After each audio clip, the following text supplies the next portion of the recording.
What's up, guys? Welcome to another video, and today we are reviewing Home Alone 2, Lost in New York. Honestly, Home Alone 2, I think, is just as good as the first one. And a fun fact I forgot to tell you about the first Home Alone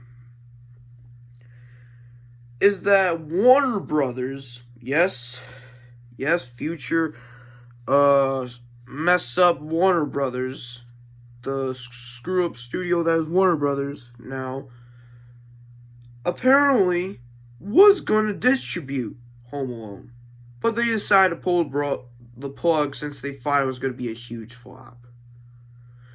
Boy, were they wrong, because my God,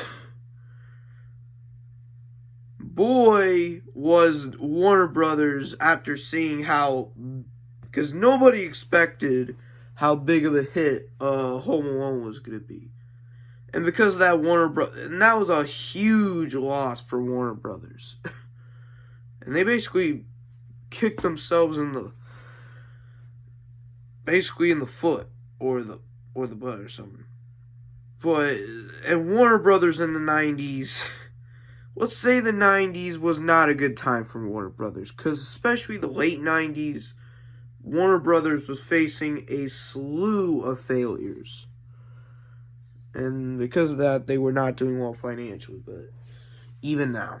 Anyways, what I thought of Home Alone 2, Lost in New York, I feel like I don't think is a rehash of the first movie. I think it does take the same concept, except he isn't just, Home Alone, obviously, but he's alone in not just a house, but he's lost in an entire city. like being stuck at home was bad. Being trapped in a whole city alone is worse. Because with New York, trust me, New York, in some parts, is not the, let's say, there's some bad areas in New York City, but, I know people that have been to New York City, but anyways. Because apparently, the scene when they shot, the airport scene, apparently there was, a bunch of fans while this was, filming. And I think because, obviously, already there was a bunch of Home Alone fans. And obviously they try to avoid it as much as possible, but hey, and you know what the one thing I've learned is? I think Kevin and his family should stop doing airports every year. Because every single time they do, something goes wrong. The first time was when they left their son home alone, and the second time was when they did go into the airport, he went to the wrong plane. What's next? Are they going to do a third movie where Home Alone gets stuck in, France, their location or something?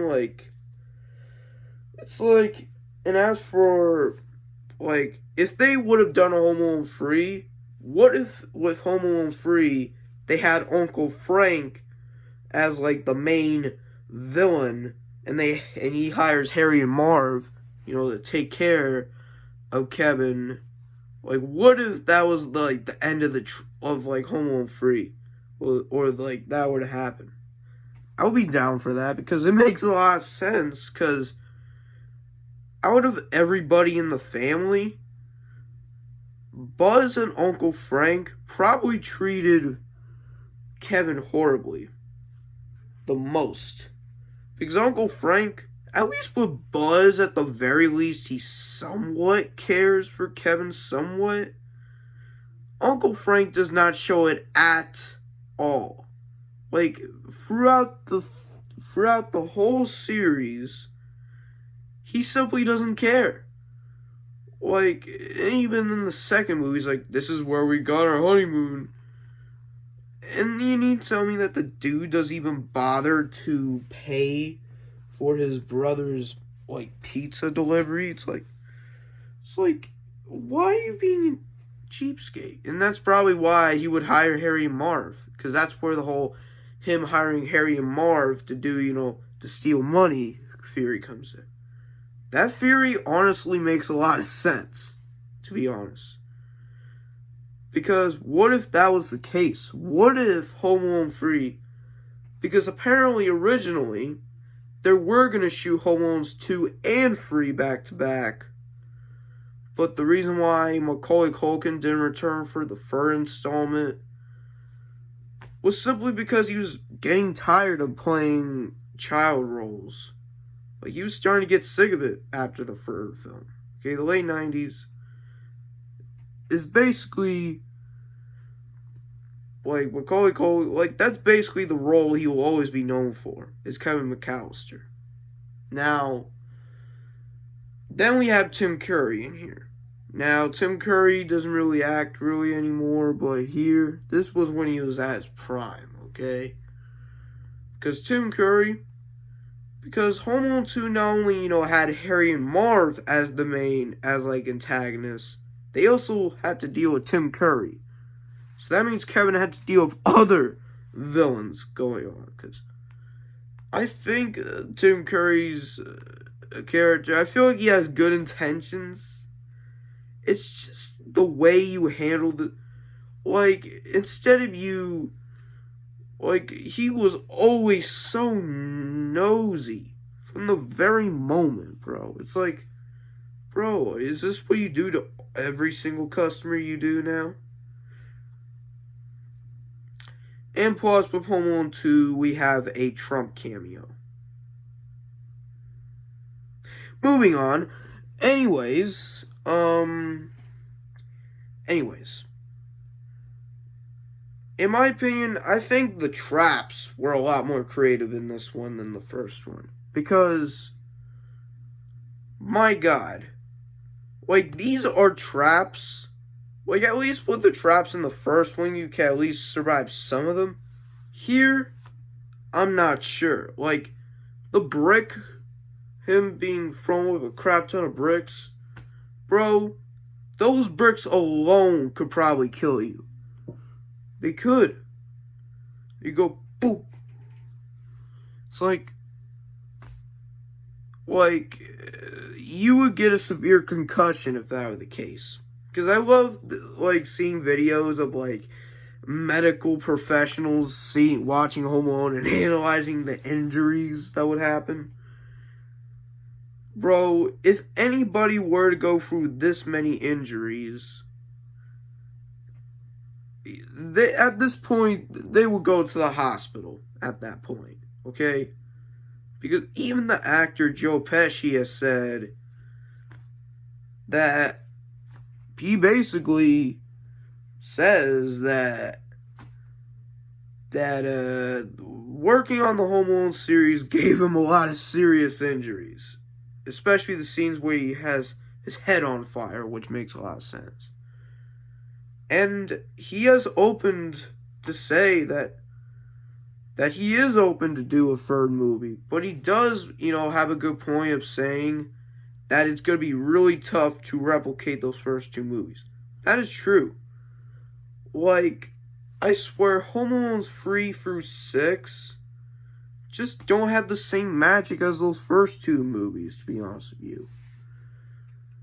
And you need to tell me that the parents just constantly forget where Kevin is. It's like, and plus Buzz is over here. Literally, he says it. And, like, Buzz humiliates Kevin, right? Everybody sees it. And they're still on Buzz's side. And Uncle Frank, what does he do? He just laughs at him. He just laughs at his embarrassment. It's like,